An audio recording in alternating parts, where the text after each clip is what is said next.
And I have to answer the question of Sabarimala because that's the worst possible example you could have given. I'm sorry. I won't hold back my punches at this point. Please understand, Sabarimala is not a question of culture. It's not a question of gender. It's not a question of fashion. It's not a question of misogyny. It's a question of a certain tradition which has origins which have been contorted, distorted, and played out in a very different light in public domain. Every person who talks on this particular issue, I just want to ask him one question, him or her or him in that order. Please tell me, what do you know about the origins of the practice and the reasons for the existence of the practice and the scriptural basis for that practice for you to arrive at this peremptory conclusion that this is a consequence of gender inequality? You've thrown the conclusion out first. I would want you to retrace your steps and tell me what is it that you know about the practice in order for you to have arrived at that supposedly informed conclusion that is based on misogyny? May I request you to repeat it? Yes. So, with that, could you please do this? Or okay, I'll do this because I've had the opportunity to speak on this on NDTV, which is I think the forum on which it should be spoken on, and I'll answer the question. There are two kinds of practices, particularly in Kerala, where there are certain spaces which are exclusive for females and certain spaces which are exclusive for males and certain spaces which are meant for everyone. You want a diversity to be protected, then please protect these diverse traditions as well. There are temples where men dare not enter, and particularly days where streets are vacated of men. Men can't even step into those streets because it's meant for women to pray in a manner they want to pray. There are deities which specifically are meant only for females. This is one thing. Two, we have to understand that if you want to have this discussion cannot start unless and until we take a look at the basis, which is the tradition. And what is the tradition?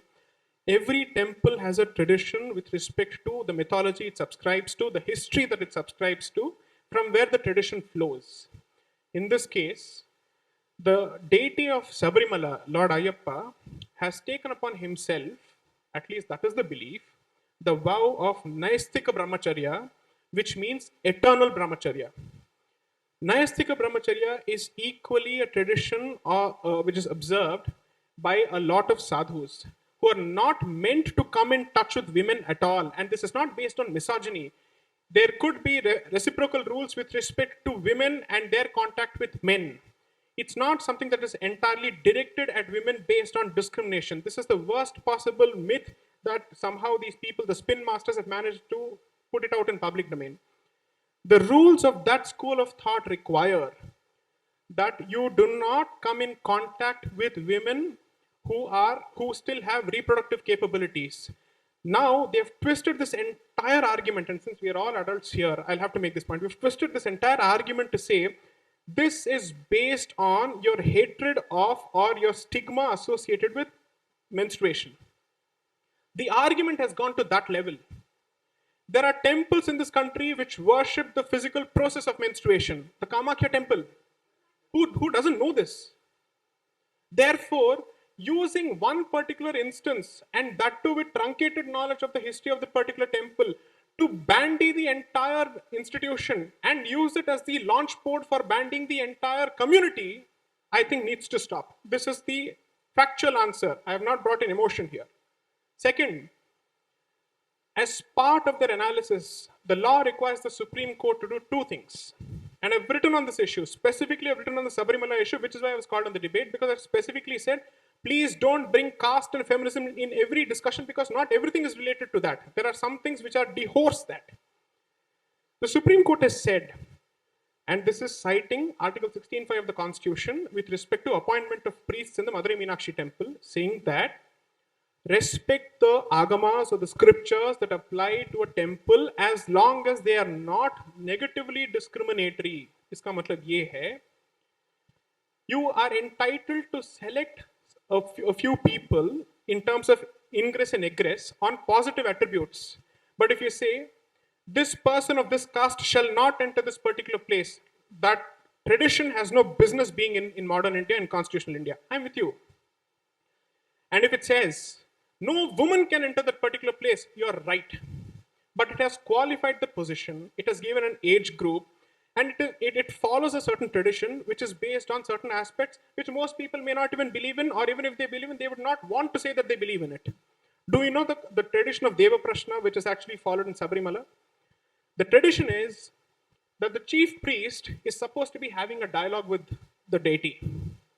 And people are selected based on several considerations, right? From horoscope and whatnot, just how a Shankaracharya is actually selected for different mutts. And on the basis of that tradition, whatever he conveys as the will of the deity is implemented. Now, I have a question to ask.